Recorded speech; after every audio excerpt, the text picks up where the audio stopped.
আসসালামু আলাইকুম। সংবাদে আপনাদের সবাইকে স্বাগত জানাচ্ছি। আমি ফিরোজ তোহা। শুরুতেই আরবে কেবলস সংবাদ শিরোনাম। ইন্নালিল্লাহ। পুরো মধ্যপ্রাচ্যে যুদ্ধবিরতি ভঙ্গ করে আবারও যুদ্ধ শুরু হয়ে গেছে। চলছে হামলার পর হামলা। দখলদারদের কোনোভাবে ছাড় দেবে না ইরান। ইরানের পক্ষ থেকে জানানো হয়েছে যে পুরো বিশ্ব জুড়ে দখলদাররা যে ধরনের কার্যক্রম করছে তাতে করে তাদেরকে ছাড় দেওয়া হবে না। পরিস্থিতি এতটাই জটিল আকার ধারণ করেছে যে সবকিছু একদম শেষ করে দেওয়া হচ্ছে। পরিস্থিতি আরও জটিল আকার ধারণ করেছে। পুরো মধ্যপ্রাচ্য জুড়ে যে ধরনের সংঘাত এবং যে পরিস্থিতির সৃষ্টি হয়েছে, এই পরিস্থিতি আসলে কোনোভাবেই দখলদারদের জন্য অনুকূলে যাচ্ছে না, বরং ইরান এতটাই তীব্র থেকে তীব্র হামলা করেছে দখলদারদের, এখন তারা ইরানের হাতে পায়ে ধরে যুদ্ধ বন্ধ করার চেষ্টা করেছে। তবে যুদ্ধ বন্ধ করলেও চোরের মতো তারা বিভিন্ন জায়গায় ড্রোন হামলা চালাচ্ছে, জন্য ইরানের পক্ষ থেকেও পাল্টা প্রতিক্রিয়া জানানো হচ্ছে। আর এরই মাঝে আমাদের হাতে এসে পৌঁছেছে যুদ্ধের সর্বশেষ গুরুত্বপূর্ণ সবথেকে তাজা আপডেট সংবাদ আপনাদের জানিয়ে দিব। প্রথমে জানাবো ইরানের কড়া হুঁশিয়ারি বার্তা।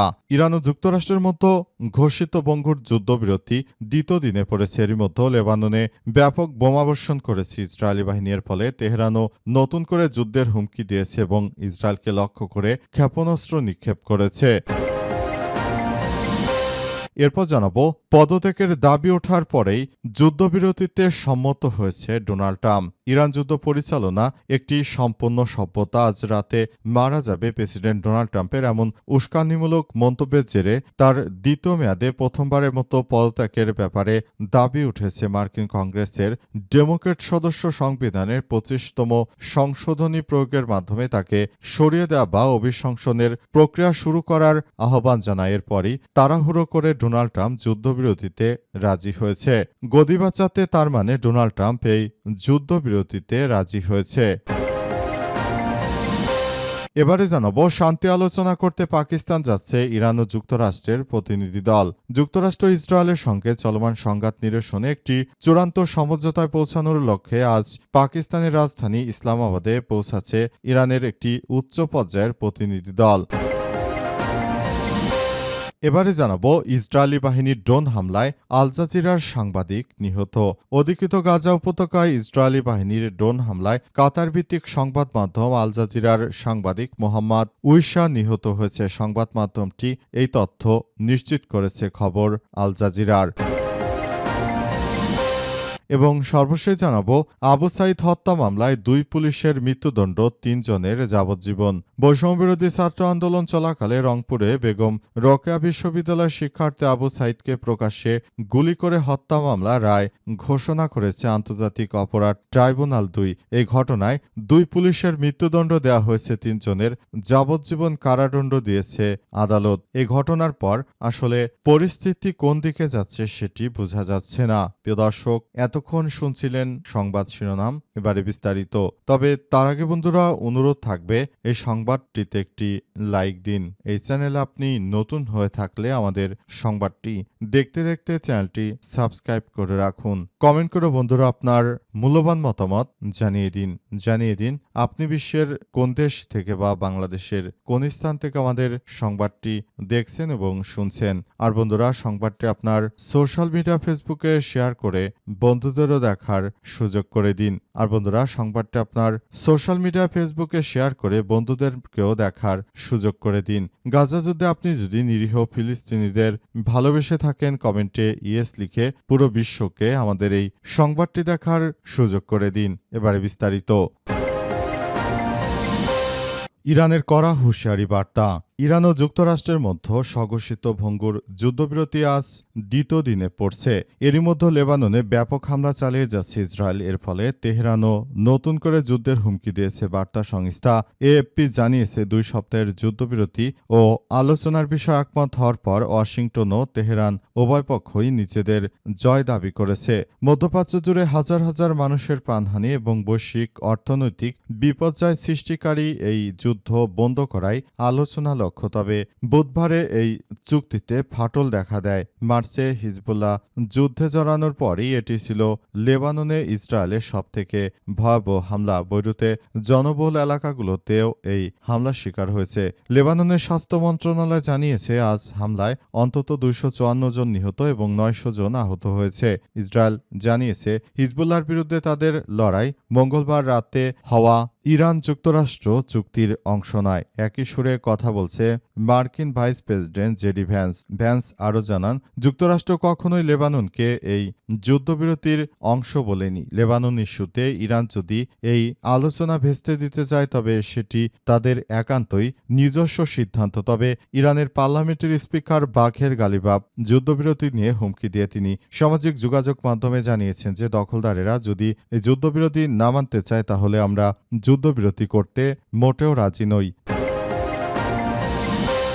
পদত্যাগের দাবি ওঠার পরেই কি তবে যুদ্ধবিরতিতে সম্মত হয়েছেন ডোনাল্ড ট্রাম্প? ইরান যুদ্ধ পরিচালনা এবং একটি সম্পূর্ণ সভ্যতা। আজ রাতে মারা যাবে প্রেসিডেন্ট ডোনাল্ড ট্রাম্পের এমন উস্কানিমূলক মন্তব্যের জেরে তার দ্বিতীয় মেয়াদে প্রথমবারের মতো পদত্যাগের দাবি উঠেছে। মার্কিন কংগ্রেস বা ডেমোক্র্যাট সদস্যরা সংবিধানের 25তম সংশোধনী প্রয়োগের মাধ্যমে তাকে সরিয়ে দেওয়া অথবা অভিশংসনের প্রক্রিয়া শুরু করার আহ্বান জানিয়েছে। কানেকটিকাটের ডেমোক্র্যাট প্রতিনিধি জন ল্যারসন আজ রাতে আনুষ্ঠানিকভাবে ট্রাম্পের বিরুদ্ধে অভিশংসনের প্রস্তাব আর্টিকেলস অব ইমপিচমেন্ট দাখিল করেছে।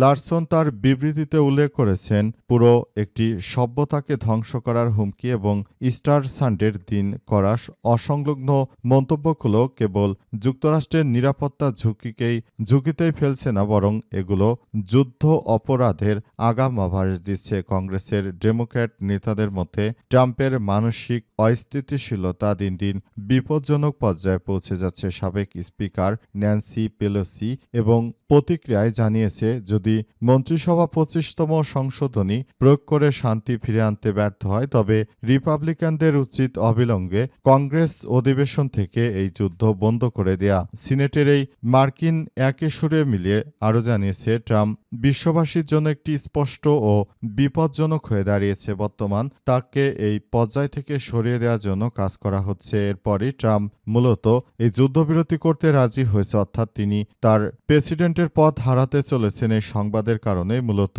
মার্কিন প্রেসিডেন্ট ডোনাল্ড ট্রাম্প তিনি এই যুদ্ধবিরতি করতে রাজি হয়েছে এমন কথাই বিভিন্ন বিশ্লেষক নিশ্চিত করেছে। শান্তি আলোচনা করতে পাকিস্তান যাচ্ছে ইরান ও যুক্তরাষ্ট্রের প্রতিনিধি দল।